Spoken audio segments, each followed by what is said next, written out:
everybody. I'm Christine Tao. I'm the CEO and co-founder at Sounding Board. Welcome to Bytes. And I'm Lori Mazan, the other co-founder at Sounding Board. So Lori, what are we here to talk about today? We're going to start to talk about transition, right? Okay.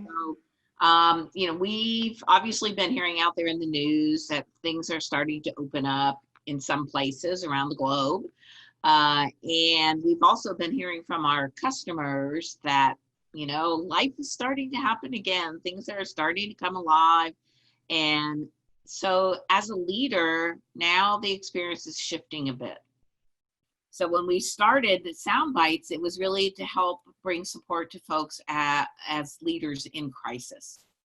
And now it's starting to shift into leaders in transition. And what's interesting about this is it's leaders in transition to we don't know what. A lot of times the leaders that experience transitioning like for this strategy to that strategy, or this location to that location, or this product to that product. But right now we're starting to have to figure out how to lead a transition that's from now to who knows, back to normal. So forward. So we're calling this lead forward. And it means trying to lead into the future without necessarily knowing, what that future is going to look like. But if we're honest, isn't that always the case, right? We might think that we know what's coming, but in reality, we often are still operating in a state of unknown. Or do you think it's different? No, I think it's exactly like that. I think a lot of times we pretend we know or wish we knew or act as if we know because we're more comfortable with that.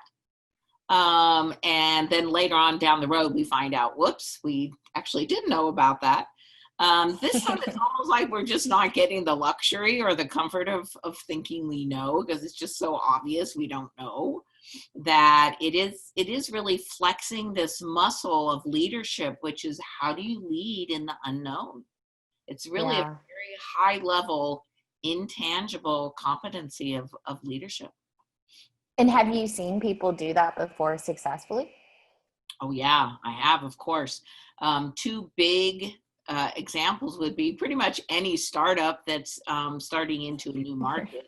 Or disrupting, like you don't know what that market's going to look like. So you're just taking a lot of educated guesses. The other is when even very large companies change their primary business,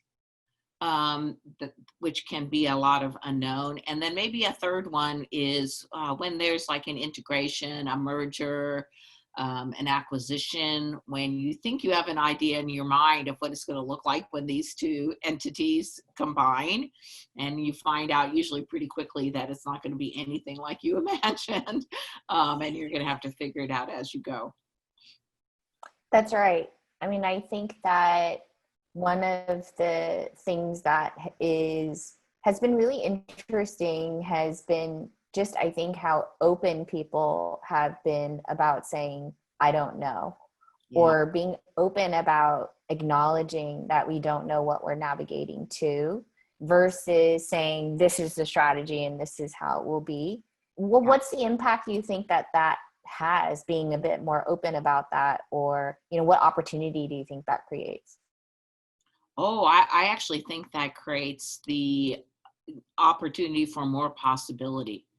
Because if your work culture is such that you feel like you have to know, that's always going to be the thing that's been done before. If you have permission to not know, now you can speculate. You can think maybe this, maybe that. If you don't have to know, you also get to be wrong.